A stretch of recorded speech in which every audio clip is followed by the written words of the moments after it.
privatisasi terutama di sektor tenaga listrikan ini betul-betul harus kita hancurkan. Bung Eko, apa sih yang Bung Eko ini ingin sampaikan kepada masyarakat luas terkait isu privatisasi holding subholding dalam tubuh PT PLN Persero maupun tubuh BUMN yang lain? Makan semangka di waktu senja, Cakep. minumnya tetap air putih. Oh iya. Mari bersama wujudkan rakyat sejahtera dengan menolak PLN diprivatisasi. Mbak Elza, moderator podcast KPBI. Temanya Unbundling PLN, bagian dari liberalisasi. Ya. Perusahaan PLN harus dinasionalisasi agar rakyat bebas dari cengkraman kaum oligarki. Oke, boleh. Pembentukan holding subholding PLN sesuai arahan Pak Menteri agar PLN bisa mudah diunbundlingisasi. SPPLN Indonesia tetap menolak privatisasi, mengajak rakyat berjuang tegakkan konstitusi.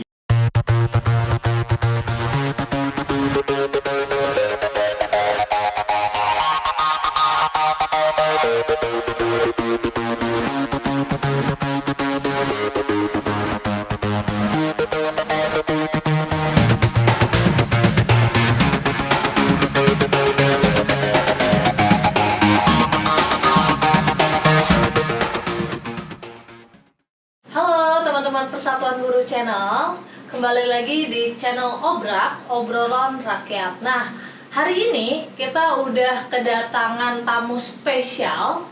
Ada salah satu narasumber kita di channel Obrak kali ini adalah salah satu pekerja BUMN di PT PLN Persero. Sudah ada Bung Eko hadir di tengah-tengah kita.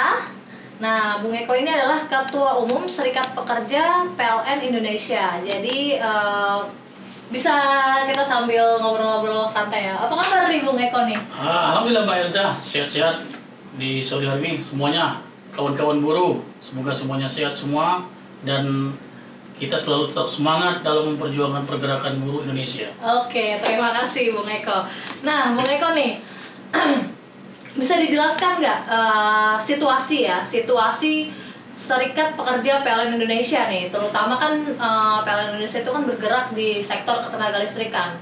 Apa saja sih problem dan tantangan tersendiri bagi kawan-kawan Serikat Pekerja PLN Indonesia itu sendiri? Oke. Baik Mbak Elza, untuk Serikat Pekerja di sektor ketenaga listrikan tentunya terutama di PLN, ini sejarahnya itu kita dulu dari Korpri ya. Nah, tahun 99 setelah adanya Kepres itu ya, tentang ratifikasi konvensi ILO, maka seluruh perusahaan BUMN itu mendirikan serikat-serikat pekerja. Itu pun juga terlaksana di PLN.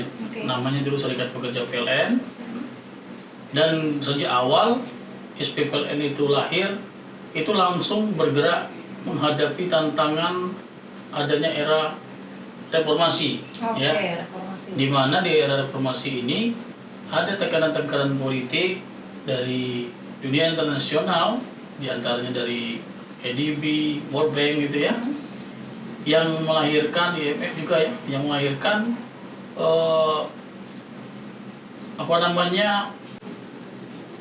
tantangan itu lahir dengan adanya letter of intent yang telah ditandatangani oleh Presiden Soeharto, di mana krisis moneter saat itu, sehingga lahirlah kebijakan-kebijakan diantaranya dengan meminta agar privatisasi di perusahaan-perusahaan BUMN.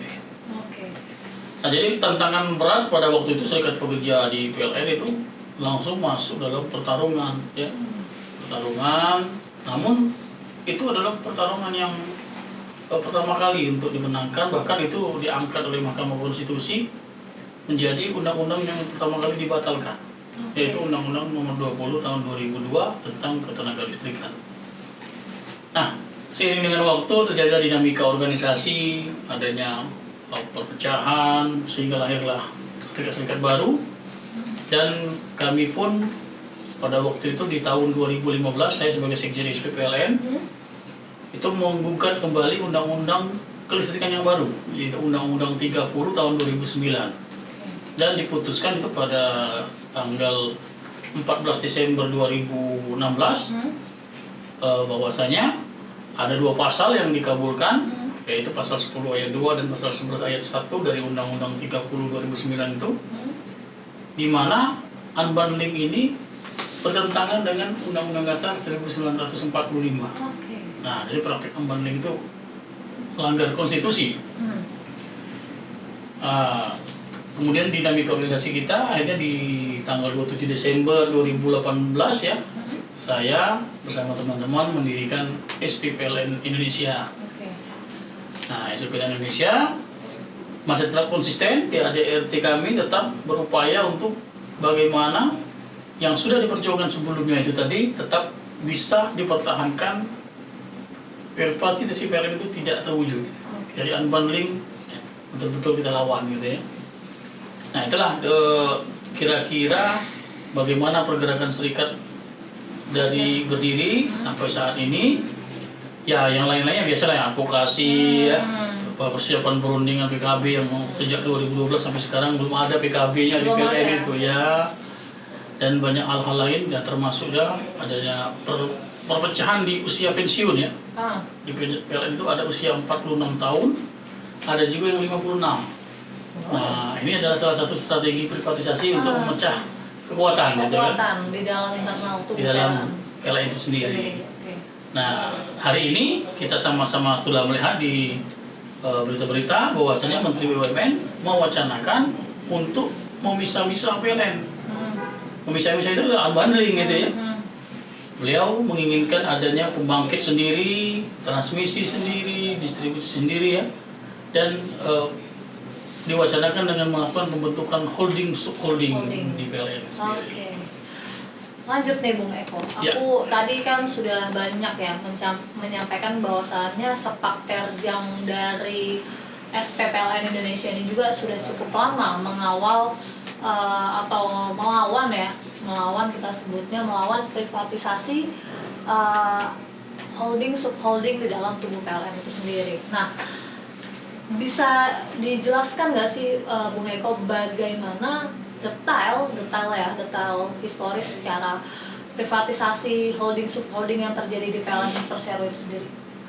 Ya, kalau holding subholding di PLN ini sebenarnya dari tahun 90-an, mungkin 95 ya, itu sudah terjadi. Jadi pada waktu itu kan undang-undangnya masih undang-undang yang tahun 85 ya. 85, betul. Nah, di undang-undang itu melahirkan bukan di undang-undang, tapi di PLN sendiri melakukan holdingisasi dengan adanya membentuk PT PJB 1, PT PJB 2 yang kemudian hari menjadi PT Indonesia Power dan PT Pembangkitan Jawa Bali. Nah, kemudian ketika Undang-Undang 20 tahun 2002 sebagai payung hukum terjadinya unbundling tadi, kita gugat, itu sudah jelas putusan Mahkamah Konstitusi. Itu tidak boleh bertentangan. Jadinya holding itu adalah bagaimana perusahaan, misalnya ada swasta-swasta atau BUMD yang ada membentuk sendiri ataupun ada BUMN lain. Nah, itu boleh di holding dengan PLN sebagai holdingnya. Bukan PLN memecah perusahaan sendiri menjadi subholding, bukan gitu kan. Ini adalah persepsi yang keliru. Nah, persepsi yang keliru. Seharusnya pasca undang-undang itu sudah dibatalkan dan ditambah lagi Undang-Undang 30 menyatakan bertentangan unbundling itu, seharusnya pemerintah menyatukan anak-anak perusahaan PLN tadi kembali menjadi holding. Holding, betul, di dalam tubuh PLN itu sendiri ya, biar tidak privatisasi. Dia tidak terprivatisasi. Jadi kalau dengan dia pisah, kalau dia masih BUMN, maka sesuai dengan undang kan dia tidak bisa di IPO, tidak bisa dijual, tidak bisa diswastanisasi kan. Tapi kalau statusnya anak perusahaan kan swasta dia, maka gampang lah itu akan diambil, dijual atau digadaikan itu kan mudah, tidak benturan kan. Nah, ini yang kami mencurigai, artinya memang ini adalah suatu jalan bagaimana untuk menghancurkan PLN dari dalam gitu kan, dengan membuat kebijakan holding subholding tadi kan, kebijakan yang liberal ya. liberal itu kan. Nah, liberalisme di sini kan terjadi dengan adanya pembentukan holding subholding tersebut. Seharusnya fokus kita kan bukan itu, fokus kita bagaimana melistriki Indonesia, bagaimana mewujudkan pelayanan pelanggan kan. Bukan sibuk bagaimana membentuk perusahaan lagi atau memisah-misah memberikan aset ke perusahaan lain. Itu tambah membuat pekerjaan baru kan. Iya, betul. Nah, jadi gitu Mbak Elsa. Jadi holding subholding itu seperti itu, sangat bertentangan tentunya dengan Undang-Undang Dasar 45 di mana seharusnya negara menasionalisasikan sistem kelistrikan di Indonesia itu kan.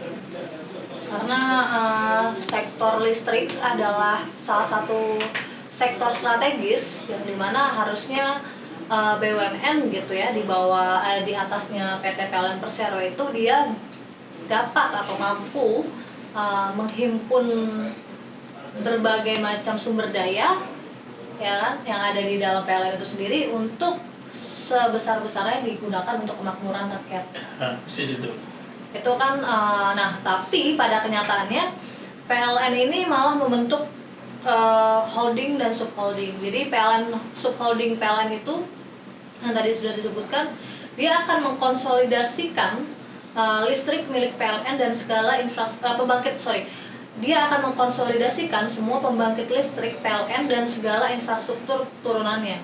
Nah, subholding yang kedua juga dia akan memanfaatkan aset-aset milik PLN, misalnya saja fiber optik yang hari ini kita gunakan untuk bisnis mobile itu juga di subholdingkan atau dijadikan anak perusahaan begitu ya Bung Eko. Ya, itu adalah yang diinginkan oleh Menteri BUMN. Jadi kan BUMN itu menginginkan PLN ini tidak lagi fokus di pembangkitan. Padahal PLN itu dari hulu ke hilir itu harus dalam satu kesatuan. Harus menjadi bundling gitu ya. Kalau tadi kan unbundling, bundling seharusnya ya. Jadi hulu ini adalah pembangkit, disambung dengan transmisi, distribusi sampai dengan listrik itu mengalir ke rumah-rumah, ke pelanggan, ke pabrik-pabrik gitu ya. Nah, itulah PLN. Mana ada PLN itu beli pakai jerigen beli listrik di pembangkit seperti kita beli minyak itu nggak bisa kan? Nggak bisa beli ngecer juga. Iya, walaupun sekarang ada teknologi aki baterai gitu ya. Baterai. Ya tapi baterai kan diproses oleh pembangkit. Iya.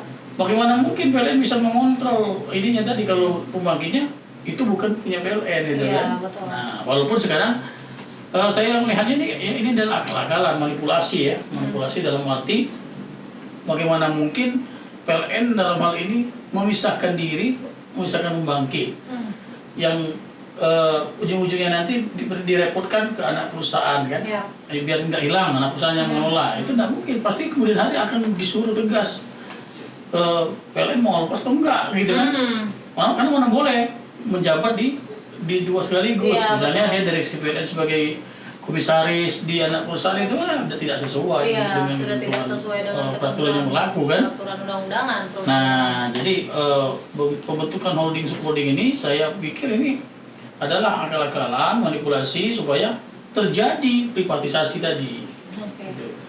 Oke, jadi privatisasi itu ya untuk menguntungkan segelintir orang yang berkecimpung di dalam elit-elit di dalam tubuh PLN itu sendiri, termasuk di dalam tubuh anak perusahaan PLN. Nah, lalu pertanyaan selanjutnya nih Bu Eko, apa sih sebenarnya tuntutan yang diperjuangkan oleh kawan-kawan Serikat Pekerja PLN Indonesia?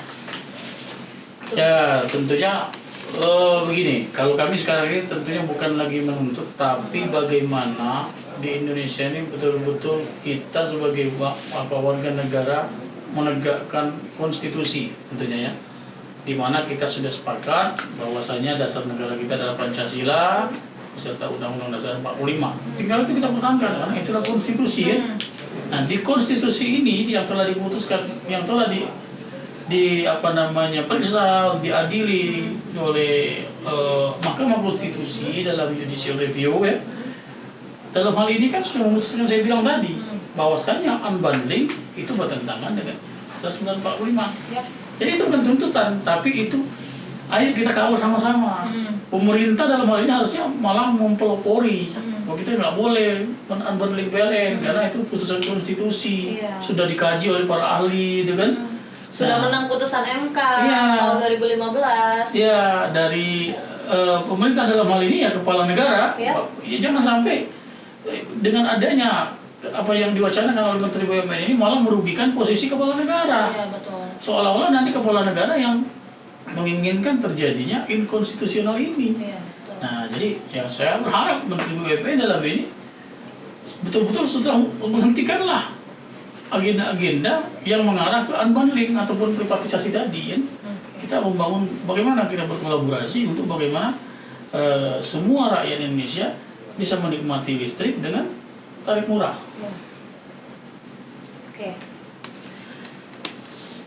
Lalu ini tadi kan kita udah banyak ya. Satu pertanyaan lagi ya. Tadi apa sih kerugian dari privatisasi holding subholding untuk para pekerja di PT PLN sendiri? Ya tentunya statusnya sudah berubah lah. Kalau dia ketika terjadi perubahan status dari holding ke subholding, tentunya kalau memang ini benar-benar tidak ada manipulasi sesuai Undang-Undang 13 perubahan status perusahaan, maka akan terjadi PHK. PHK, betul. Nah, gitu baru dia boleh dipekerjakan lagi di perusahaan yang baru, gitu kan? Itu yang menurut Undang-Undang 13. Tapi di PLN juga ada mekanisme tugas karya, gitu kan? Tugas karya tetap statusnya pegawai PLN seperti yang di Pertamina itu tugas karya ke subholding ya, perusahaan subholding. Nah, itu ada batas waktu. Bisa mungkin 3 tahun dikali perpanjangan 1 kali, berarti 6 tahun. Setelahnya dia kembali ke PLN sebagai apa? Karena pembangkit PLN sudah tidak ada lagi. Oke.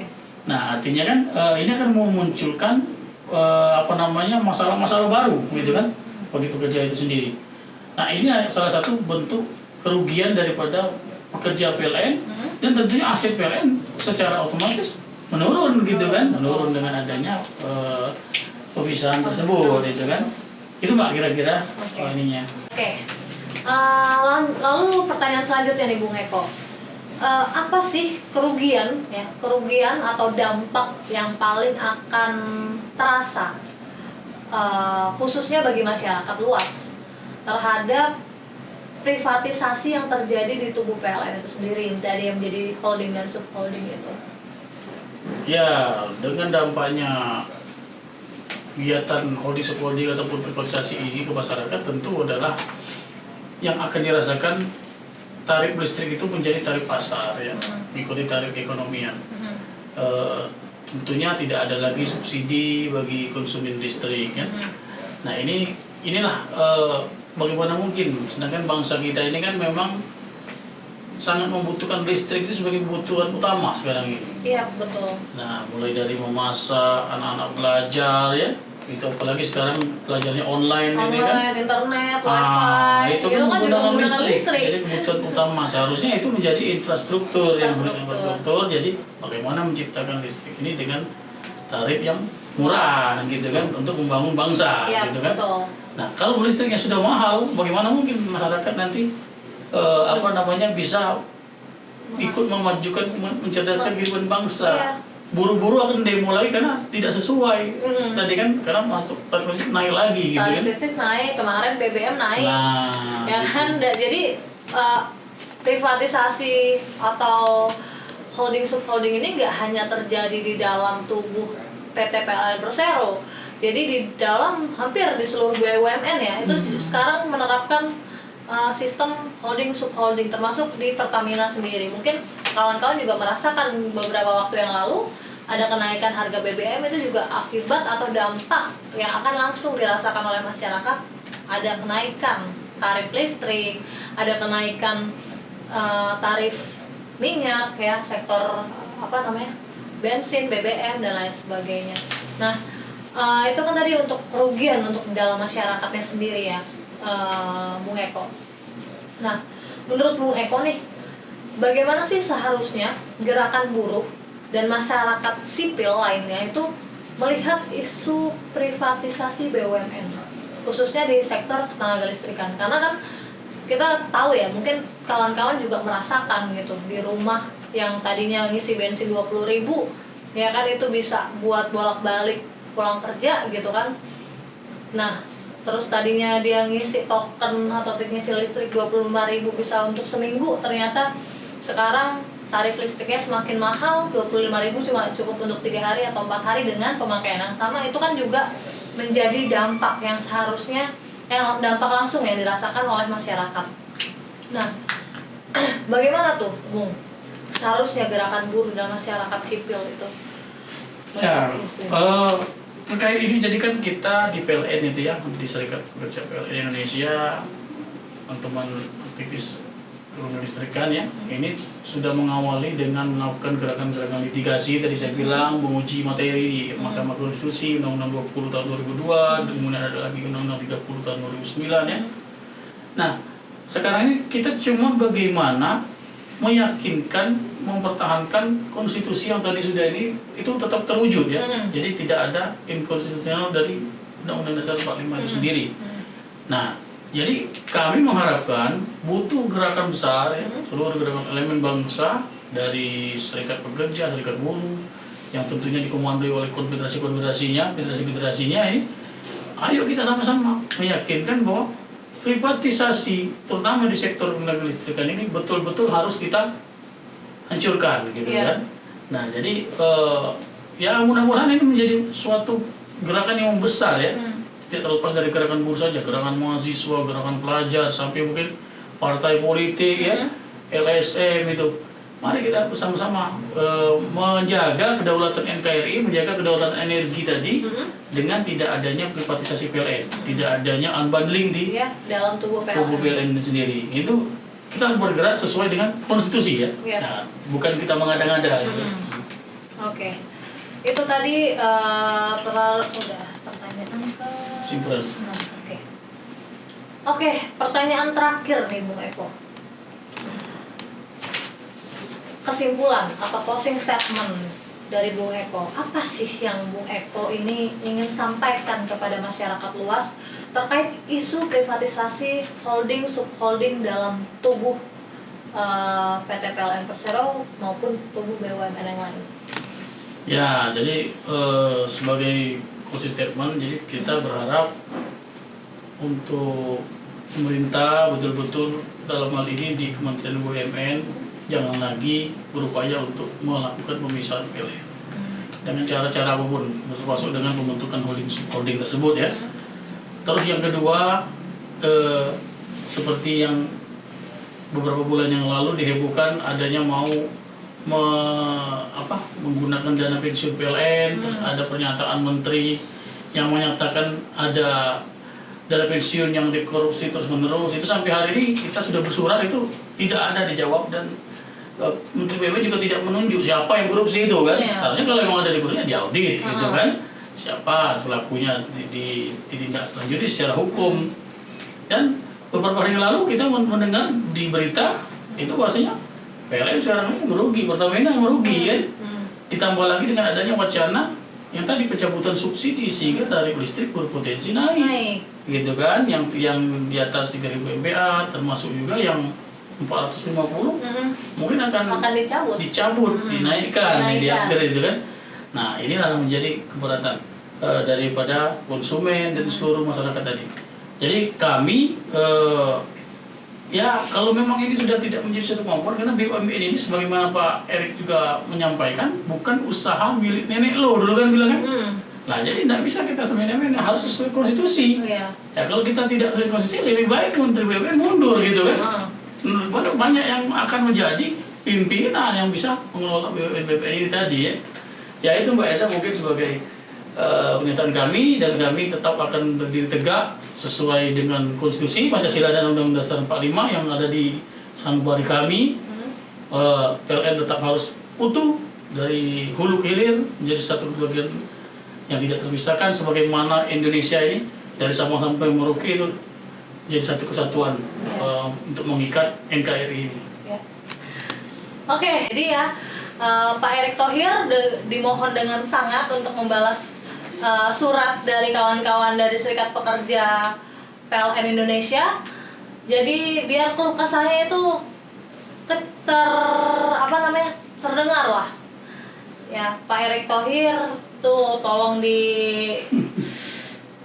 dibalas suratnya. Kita juga sudah menunggu-nunggu nih Pak Erick Thohir menjawab atau membatalkan pembentukan holding subholding di dalam tubuh PLN itu sendiri. Oke, mungkin terakhir Bung Eko, silakan boleh dikasih pantun sedikit. Boleh pantun ya? Iya, mulai pantun. Ya. Mulai dikasih pantun dikit sambil lihat kamera. Lihat kamera ya? Boleh. Saya boleh kepegang bukan ya? Boleh. Oh, baiklah, ini pantun yang pertama ini untuk rekan-rekan. Makan semangka di waktu senja. Cakep. Minumnya tetap air putih. Iya. Mari bersama wujudkan rakyat sejahtera dengan menolak PLN diprivatisasi. Ini ada lagi Mbak Elza yang kedua. Ada tiga saya siapkan. Ya, siapkan tiga-tiganya ya. Mbak Elza, moderator podcast KPBI. Temanya Unbundling PLN, bagian dari liberalisasi. Ya. Perusahaan PLN harus dinasionalisasi agar rakyat bebas dari cengkraman kaum oligarki. Jadi biar lepas dari cengkraman oligarki, kita harus terus menasionalisasi aset-aset BUMN termasuk sektor ketenaga listrikan. Ini yang terakhir, Pak. Terakhir. Ya. Oke, boleh. Pembentukan holding subholding PLN sesuai arahan Pak Menteri agar PLN bisa mudah diamandlinisasi. SPPLN Indonesia tetap menolak privatisasi, mengajak rakyat berjuang tegakkan konstitusi. Hore. Oke. Terima kasih teman-teman Persatuan Buruh Channel, tetap ikutin podcast Obrak, obrolan rakyat yang terus kita akan membahas terkait pekerja-pekerja atau keluh kesah pekerja yang ada di seluruh Indonesia. Terima kasih Bung Eko atas waktunya. Terima kasih Mbak Elza. Terima kasih banyak nih sudah jauh-jauh dari Sumatera Selatan terbang ke Jakarta untuk bikin podcast bersama Persatuan Buruh. Oke, sekali lagi terima kasih Bung Eko. Dan sampai jumpa kawan-kawan podcast.